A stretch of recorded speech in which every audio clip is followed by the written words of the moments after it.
Okay, perfect. So, hey everybody, it's been 5 months since I've recorded the last podcast. Don't judge me, y'all. I've been trying to figure out like how I want to, make my re-entry back. And then I had the opportunity to go out to the Curvy AF event. And at that event, I happened to meet this guy named Sid, who I was like, he's dressed really well. Come with me. And I was like, we going out to the street. We doing some, because I've been wanting to do New York street style photos for the longest. And the opportunity presented itself, and I was like, I can't turn it down. So that's how I end up having come to New York to begin with, because I'm in Atlanta. And so I saw Sid and I was like, yo, let's shoot. And I just pulled him to the side. And those photos turned out so epic that I ended up following Sid. And then Sid now did a post that really spoke to me. And I was like, this dude is the perfect person that I want on the podcast when I restarted up. So I hit Sid up in the DMs and I was like, yo, are you free this day, this time? Let's record. And he was like, bam, good. So now I'd like to introduce everyone to Sid. Tell the people about you. Good afternoon, everyone. I'm Sid. First off, thanks for having me. Love your brand. And as we met, I told you I've been following you for quite some time. Love your work. Again, I'm Sid, originally from New York, currently residing in the DC area. And oh, you live in DC? Yes, I'm in the DC area. Oh, okay. Yeah. And I went up there, obviously. Tan was my aunt. Mm-hmm. And she's been trying to get me in her shows for years. And she gave me enough notice and I finally made it. Yeah, no. You should have been there. I know. But, the feedback has been tremendous. And, I won't say overwhelming, but it's been phenomenal. Hence why you see the posts and the certain tags on social media. I'm working on this whole influencer thing, but ultimately I love what I do. It's fun. It's a little bit more than a hobby. And I'm granted the creative freedom to be me. Hence, which takes me into the mental health part. Also about me, I am a mental health survivor. Although I am currently struggling and dealing with it, it's just a passion of mine to share my story and just to be open and transparent about it with as many people as possible. Truth be told, I've been dealing with it for nearly 15 years, but haven't identified what the emotion or feeling I was actually going through until my dad passed in 2017. Then I decided to seek help, and whoever's watching this, it is the greatest thing you can do for yourself. Get help. I agree. I mean, I think that was one of the things that really spoke to me was the fact that you were struggling with it for a while, but it's like you were strong enough, or I should say willing and able enough to be like, whatever this is it's now beyond my scope of repair.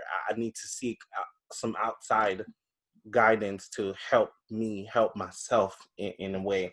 So first, I applaud you for that. That's first and foremost, because I know it's difficult.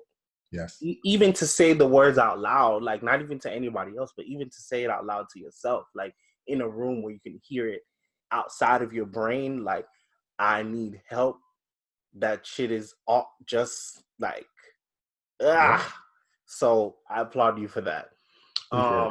So what I'd like to talk about is like, so what were your expectations saying, okay, I need to seek help or assistance, and then going to seek assistance? I want to talk about that process, because that's actually the process I'm in. I've already made up my mind that I need to see someone. Yes. But what is the process like actually beginning to search for the right therapist? Because I believe finding the right therapist is like finding the right life partner. So explain a little bit more of what that's like. Well, let's start from the inception. Again, I realized that it was a problem when I got snappy with my loved ones. There were several people in my life who saw something in me that I didn't see in myself, but when I was on defensive or attack mode, I literally had to sit down and evaluate myself. I share this with my girlfriend all the time. Look in the mirror, look in the mirror. But I say that so confidently and so frequently because that's something I wasn't doing. I would always Wow. that was something I would always tell people, you need to look in the mirror, you need to look in the mirror. But in the same breath, I wasn't doing it. And the final straw for me was I was helping my daughter with her homework. And let's be honest, I'll be honest, it was a tough day. She wasn't grasping what I was trying to teach her. So we took a break and something as simple as her not making her bed, I snapped. But I caught myself, realized she didn't deserve that. Then I started to realize I'm being overly anxious. Like I feel like the world is caving in on me. I feel like I have too much on my plate when I had nothing to do. Oh, That wow. coupled with school, managing my relationships, managing my career, managing my expectations for myself, I just wasn't balanced. We all speak about being equally yoked. I don't believe I was equally yoked with myself. I lost track of my relationship with God. I stopped praying as frequently as I know I should have. And my prayers were wrong. They were misdirected. They were misguided. I wasn't praying for understanding. I wasn't praying to get better. I was just Mm. get me through it. And then I realized, you know what? I hit rock bottom. It affected my finances. I was living off of $8. I had literally $8 in my account. And I'm someone who knows me. I like expensive things. I like to spend money. I like to Hey, travel. listen, And I get it. and then just where I was not happy with myself. I wasn't happy with who I saw in that mirror. And then I just woke up and saying, enough is enough. This is affecting me personally. It affected me financially. It's affecting my relationships with friends, my daughter, and then my job, almost lost my job because I kept having anxiety attacks. I kept calling out because there was days I just didn't want to deal. But the final straw for me was, and I'm comfortable saying this now, I started to think about what life would be like for my friends and family members if I wasn't here. Now, I say that carefully because I'm not saying I was thinking or being suicidal, but my thoughts were more along the lines of how would my mother cope with it? How would my daughter cope with it? How would my girlfriend or friends cope with me not being here? Who would come to my memorial service? How would my obituary be? And what hit home was, as I mentioned, my dad died in 2017. I'm a junior. I say that to say, looking at his gravesite, I now see what mine will look like. His says Sidney V. Jackson Sr. Mine will say Sidney V. Jackson Jr. My Mhm. brain started to go. I got scared, and then I said, you know what? I don't care what anyone thinks. I need to fix me for me. Mhm. And I was going to therapy for quite some time before I made it public. And then, like you mentioned, finding the right therapist is like dating or courting someone. You got to find someone who not just listens, but understands or who can relate. For me, ideally, it was a African American female. Oh, okay. All And right. I tried some Caucasian men, Caucasian women. I even tried a black man and a Spanish woman. It just we didn't mesh well. So now I see I see two therapists, and going there is so refreshing. It's an hour of straight raw intellect, hour of straight raw, peel back every single layer of this onion, Sydney, and let's get down to the surface of what this problem is. And as you saw in my videos, it is so refreshing. I speak so enthusiastically about my experience, my struggles. And even on Facebook, I mentioned the times where I have bad sessions. But to me, it's building character and it's getting me in the repetition of practicing this spiritual breathing. Hmm. Okay, I've never heard that one before. What exactly is spiritual breathing? So You're gonna it's teach me something today. Let me give you an example. We throughout the day, every single day, we have a bad thought at some point or another. Mm-hmm. Oh man, maybe I wish I was skinnier. Oh man, I don't like this outfit. Man, my job I hate. Yeah. But as opposed to thinking so negative, I hate it, I hate it, I hate it. In the spiritual breathing is in that moment you thank God for the opportunity. Now, although you'll do it just once, like, geez, oh my gosh, I got to pay this bill. I got to pay this bill. Instead of thinking about paying this bill, thank God for the opportunity to even have the bill to pay. Taking away the monetary value of it, but actually thanking him or trying to live Oh, or out moment. I don't So think I've ever would have thought to thank God for the opportunity to have a bill to pay. here's the thing. That's If, deep. if we take all of our problems and throw Mm-hmm. them in a pile with everyone else. Mm-hmm. Guarantee you, you'll take yours back. Think about that. You Mm. take every problem that you have and you throw them in a pile with everyone else. I can guarantee you, you will take yours back. There are people who are praying, who are crying, who are killing people, who are robbing people to have the problems that we have. We're blessed.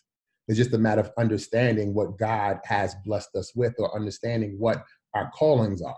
I'm still struggling to figure it out, but I believe part of my calling is to share my testimony and stories with people. Again, not to make money, but to be people's voice, people who were where I was 3, 4, 5 months ago, who didn't have the voice, who didn't have the courage to speak up. And ideally, I didn't know everybody, so many people are going through what I'm going through until I started to speak on it. I post a video, I'm getting at minimum 70 to 80 inboxes on Facebook or Instagram. Wow, Sydney, you said this. Thank you so much. I'm struggling this. And truth be told, similar to you, I've made so many friends through social media about me simply being transparent about what I'm going through. Mm-hmm. You And know? I think that is so important. That transparency is what ultimately. It's funny because at the beginning of the journey for me, I didn't want to. I wasn't transparent. Like if you were following me at the very, very, very, very beginning of this journey, I, no one knew I was running this brand. I didn't have my face anywhere. I didn't have my name anywhere. I didn't actually. The email I made was specifically not with my name in it on purpose. Understood. So I was trying to be everything but in the forefront of this brand. And I what I noticed a year into the brand was that I wasn't moving the way that I thought I should be moving. And somehow it hit me, like, I wouldn't say maybe March of 2017, it hit me like if I wanted to progress, I was going to have to step out the shadows. And that was fearful. I spent an hour like on the enter button on the blog post where I was going to introduce myself, like with my photo and my name and who I was in my story. And I wouldn't say I had an anxiety attack, but it was definitely like a heart pulsing moment where you're like, enter, no, enter, enter. And I'm asking my best friend, like, should I hit enter? Should I hit enter? Should I? After a while, she's like, if you hit enter. And then I just hit enter, and I was like, close his laptop. I get it. So it You was you remember when we met outside the event and you took the picture? I was like, yo, it's this brand I'm following. As soon as we got to you're like, that's my brand. I was like, no way. You don't remember that? Yeah. Yes. I had no idea that was you. Yep. This breaking bread, I had no idea that was your brand. That is so cool. And that to me was like, ultimately, that was my goal at the beginning for that to happen. People be like, oh, I like this brand. And I was never going to say anything. Like, it actually still happens to this day. People will say, I'm following this person. You following this brand, or you following this brand? I'm like, yeah, I'm following them. And I just walk, like, I don't even say anything. Being humble about it. I understand. Trying to a little bit, but see, I think that's the stage of like the stage of like another reason that I want to seek therapy is because I want to find my voice without feeling like I'm, I guess, braggadocious would be the word, or like learning how to like be completely authentic but humble at the same time. Because that's what I'm struggling with, is like trying to figure out how to say, yes, this is my brand. Yes. But not, yeah, you see my brand, like, you know, and I'm figuring that out. So I think that's my thing in order for that, getting comfortable with being in that space. But so one thing I'd like to know, so the process goes on, you said you went through a few different people. Yes. To find the ultimate Black woman that now, well, you said you have two of them actually. Yes.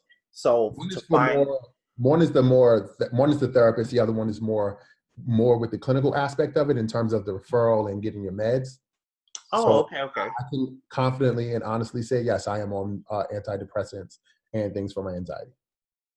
Okay. I mean, listen, I think another part of growth is understanding that very moment, like when there's a like a spectrum of things that you need to get you ultimately to the place where you feel most whole. And I think that's another part of my growth, is like understanding, like, if it's gonna take something more than this, like, I don't know, like, did you have to come to terms with that idea, like, okay, I need therapy, but I also need these meds too?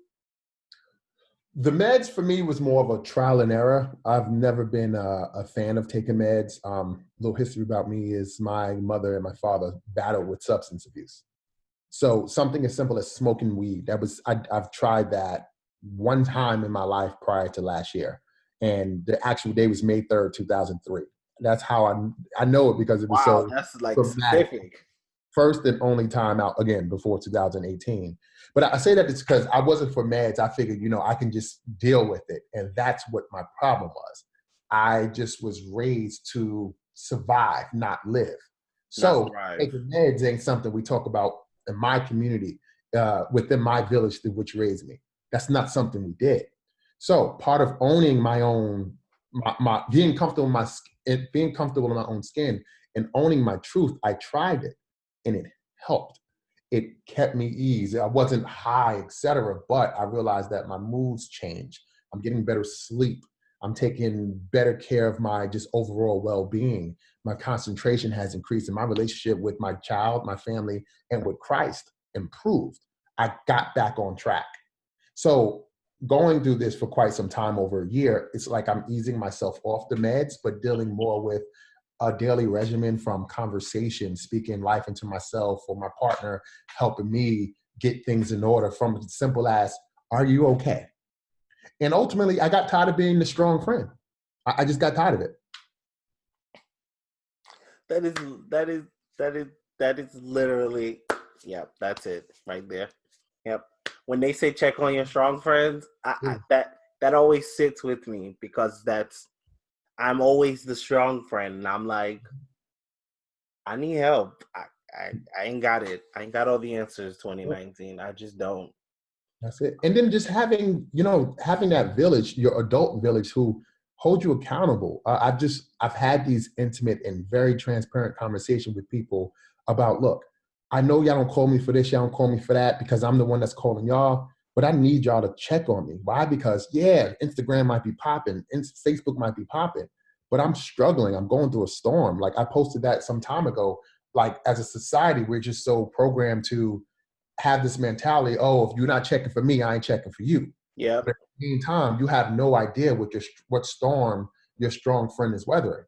And Mm-hmm. that's what we have to break as a community. And that, I believe, I wanted to lead by example. I text and call my friends every single day, every day. Me and my best friend, I won't say a falling out, but we just weren't here anymore. And we've had a conversation that lasted almost 2 hours, and we both grown men cried, because it was one of those conversations that you have to have just to get over that hurdle as adults. Mm-hmm. And and my girl will tell you, man, we communicate more. We communicate more clearly. And again, we're finally aligned to where we need to be for the next step of our lives. So having all these people associated and just in my village, it's helping. So that's also part of the therapy exercise to weed myself off these medications. Okay. Well, first, I'll say this. One thing I have to continue to applaud you on, like, all of the things you're talking about just sounds like, even just speaking about them, not even actually going through like the work that it takes to get to the other side, but just even saying the words just sounds so, like, to hear someone else saying it just sounds so freeing to me. Like, not negating the fact that it's hard work to actually get to the place where you're actually like, the post you did today, like the way the light, the way I think you said the way the light be hitting when you're actually happy or something like that, or the way you smile, right? It's like, to the work to get there is a hard work, but just saying it is like, I think I can get through it just because you said it. That's right. The power of words, man, that's real. And it starts with you. It starts with you. It starts with your affirmation. Then again, we all know prayer without works is dead. Mm-hmm. You can ask God for help. You can do this and go to church and do all that, but you got to be willing to put in the work. Like you have to be tired of being tired. Tired. That's And it. that's That's what it. worked for me. I just got tired of struggling. I got tired of not knowing what tomorrow's going to bring. I got tired of snapping on people. I got tired of losing friends. I got tired of being broke. I got tired of being a broke person. I was not happy. And we all know hurt people hurt people. Hurt people. I was hurt. I was hurt. Man. Okay. Whew. All right. That's a word. So what I want to dive into next is so you've been on this journey for over a year now. Yes. Okay. So I want to kind of dive into like maybe 3 top level things that you find that you thought, or let's talk about 3 misconceptions. So Okay. from what you thought in the beginning, and then what do you think, how has that changed a year later now that you've been doing the work for a year? Surface level. First, talking about mental health, mental illness, there was the stigma that you're weak. Mm-hmm. That's And truth be told, I think it makes you strong. It's absolutely nothing feminine about expressing your emotion, let alone what's going on up in here. Because mm-hmm. that's most of our problems, cancer and mental health, then drugs. But I say that to say is I got real with myself. I stopped caring what anybody thought. And I realized, you know what? Expressing that you have a problem is actually masculine. You're asking for help. And we don't deal with this in my village. You don't deal with this in our community, which takes me to my second point. I stopped caring what my family thought. I'm from Brooklyn. I'm gonna keep it real. I'm from a very humble beginnings, and my mother has been a single mother with 7 kids, and she did it by herself. No matter what we went through, we've been taken away. She's been on drugs, but we survived. She is the strongest woman I know. But her opinion always mattered to me, and that hindered me. So when I first started going through it, and I shared it with her, it was, why you feel like that, Sydney? You shouldn't be feeling like this. You shouldn't be feeling like that. And truth be told, in my heart, as much as I share this with her, part of me feels, I don't want to say I'm paying for her sins, but I believe my mother suffered from anxiety and depression as well, if not possibly bipolar. Not throwing shade against my mother, but it gives context to where my alignment of thinking, meaning I don't need that, where it came from. yes. So I'm going to be honest, me and my mother had a falling out, but in the midst of that falling out, I started to find myself. Why? Because she wasn't in the picture of my day-to-day mental transactions. I didn't have to go to her and ask her for this, ask her for that. So when I decided to put that to the side, and you know what? Fuck everything, Sydney. Work on you, not your daughter, not your job, not your mother. Forget everybody's opinion. You can't do nothing for no one unless you work on you. That is absolutely correct. I realized that, a large part of my struggle started from my upbringing. And I say that to say, and my second point is, no matter what you've been through, it's all about your perspective. And part of growth, part of maturity is thinking outside of the box. Forget where you come from. Forget what you go through. It's, yes, you're a sum total of your experiences, but you don't have to stay there. Like, I'm sure you read, being broke is a mindset. Mm-hmm. So is struggling with mental illness and depression and anxiety. Yes, it's a mindset, but how do you get out of being broke? Do something about it. Mm-hmm. How do you get out of your depressive state? Do something about it. But we're never taught in our community how to deal with it, how to cope with it. Hence why I advocate so strongly on people seek help. It will change your life. It will change your life. I just came up with a whole business for you. Really? Yes, you should start a t-shirt line. And the first shirt should be, how do you do something about mental health, mental wealth, mental healthness? No, how do you do something about mental health and do something about it? That's you. I Like on the back, messed right? up what you just said. Yeah, I get it. I get it. Yes, the word you just said. How do you I get it. stop being broke? You do something about it. There you You know, I go. gotta write down that idea, bro. Yeah. No royalties though. No, that's fine. You can take I got it you. hands free. Yeah, I feel like the feeling that I'm getting. I hope that when our listeners are listening to this podcast, I hope they're getting the same feeling I'm getting. Like, this dude needs to talk more. yes, There's power in there, and absolutely. I feel like I want to hear it everywhere. I want to turn on the news. I want to turn on, I want to open Instagram. I want to open the app, like wherever. Like, I feel like you have a word. It needs to be I shared. appreciate that, man. I really Yeah, appreciate I definitely feel that, and I hope that the listeners feel that too. it. Yes. Um, And one before we go on, there was a third point, yeah, I and was gonna say it's that. a little bit off, but after thinking about it, and I share this with her all the time, I'm okay with sharing this little bit of a testimony because it's therapeutic for me. Hmm. I, at some point or another, was a womanizer. And I say that to say is I found a partner from my past who I've hurt. She showed me the power of forgiveness. That's not something I believed at one point or another I was equipped to do. But I say that to say is because I spread it myself so thin with women because one gave me this, one gave me that, one gave me that, and it made me feel whole. Ooh. Part of my journey, I realized that I was being selfish with my knowledge, with my finances, with my time, with my energy, with my frequency, with my relationship with Christ. And no matter what I paid, whatever I prayed for, I prayed for. I don't care what no one says. God answers every single prayer. Sometimes the answer is just no. And going back to my earlier point, I was Ooh. praying about the wrong things. And God kept showing me answers. I just chose to ignore them. Mm-hmm. So I found a partner who held me accountable, who, when I came back into her life, for the life of me, just felt I was behooved to tell her the truth about what went wrong. And what went wrong was I was living my selfish life, but I always wanted you. But when I had you, I was happy when you were here. But when you aren't here, I have this whole world. But by me spreading myself so thin, I realized that this isn't helping, this isn't conducive for my mental health or allowing me to grow individually, let alone spiritually.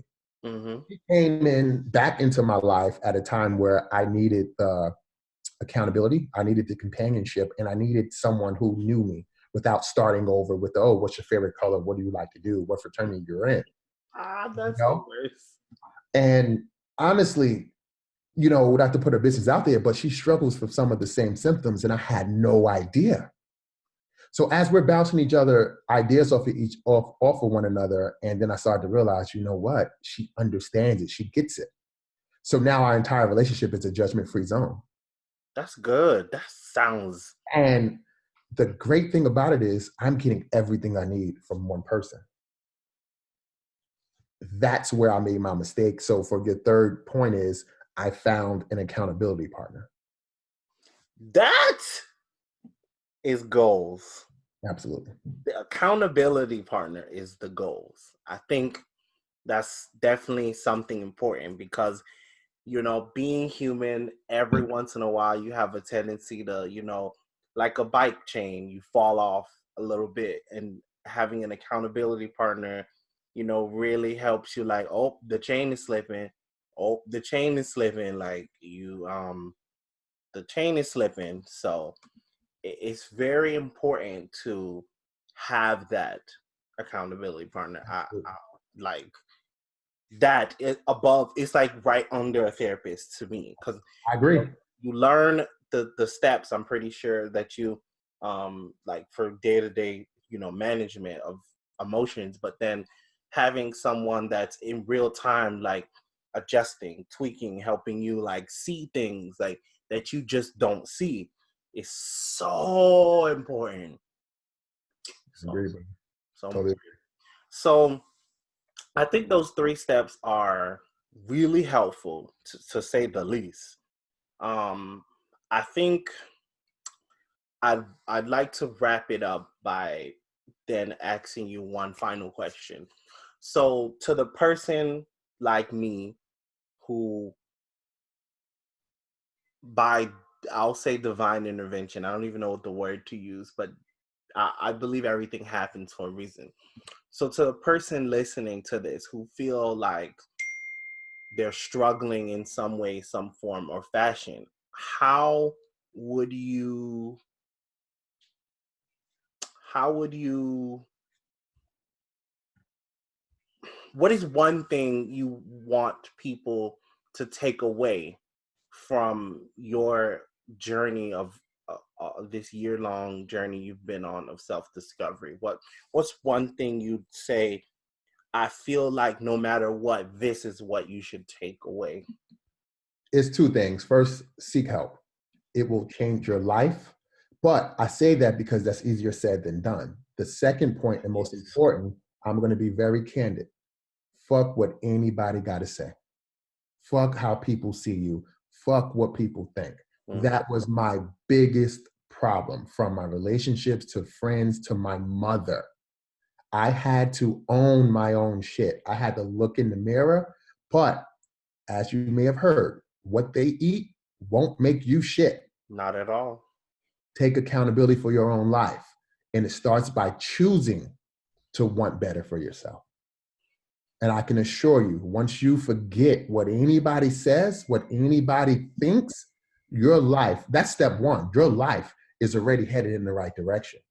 I promise you, you will receive an abundance of blessings from not just God, just from situations you put, obviously it's all God, but just from situations you put yourself in, to how the sun shines on the left or the right side of your face, to the quality of your pictures, to your physical and emotional health, let alone seeking help for you. Up here, this is our biggest weapon.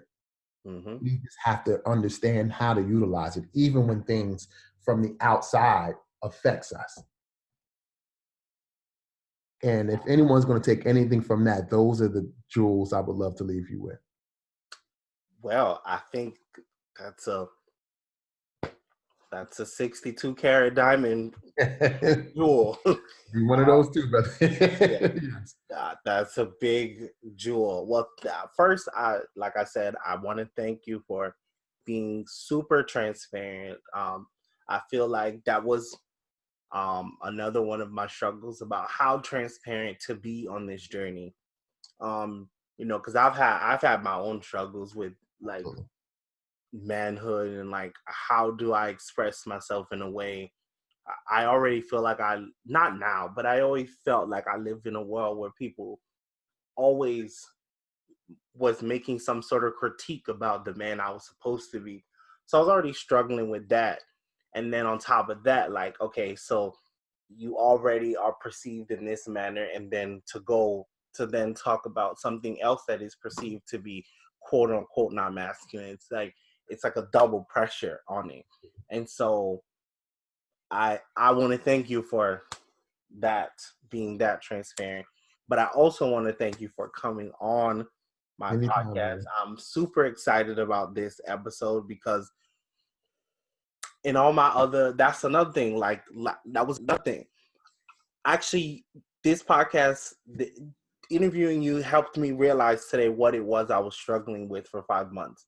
Yes. I didn't want to talk about fashion anymore on the podcast. I feel like I do enough of that on the blog. I do enough of that on Instagram. I wanted this to be a resource for men who are struggling with issues that are real. And I just didn't know how to do it. So that's why I've been procrastinating. So there was a reason. Listen, you have the platform to touch millions of souls, brother. Any way I can support you, any shape, form, or fashion, if it's a repost, if it's a call, if you would like to be one another's accountability partner, have confidential conversations through Skype, text, phone call, Instagram, brother. I'm just a call, text, or a like away. Okay, I've been there. And again, my journey isn't your journey, but if I can help direct you right instead of left or left instead of right, I've done more than my fair share of doing what I believe my calling is now. And ultimately, man, real men, fuck that masculinity or what real men supposed to do. Real men seeks therapy. Quote me on that. That's your second t-shirt design. Right? I'm telling you. I got you, man. Telling you, you That's it. I see a vision for you. It I is. like that. I like that. So you're gonna take the pictures when I get the shirts, right? We there, right? We there. Got you, brother. Got you. So I'm super excited about that. Well, thank you so much for coming on the podcast, and I can't wait till this drops. And Yes, I bro. hope that everyone just feels all this Yeah. goodness, like Perfect. We're taking their gonna talk. lives. And We're gonna talk offline about when you come out here. Okay. okay, All right, all brother. right. Have a good one, and Peace. until next time, bye, XL Tribesmen. Let's see.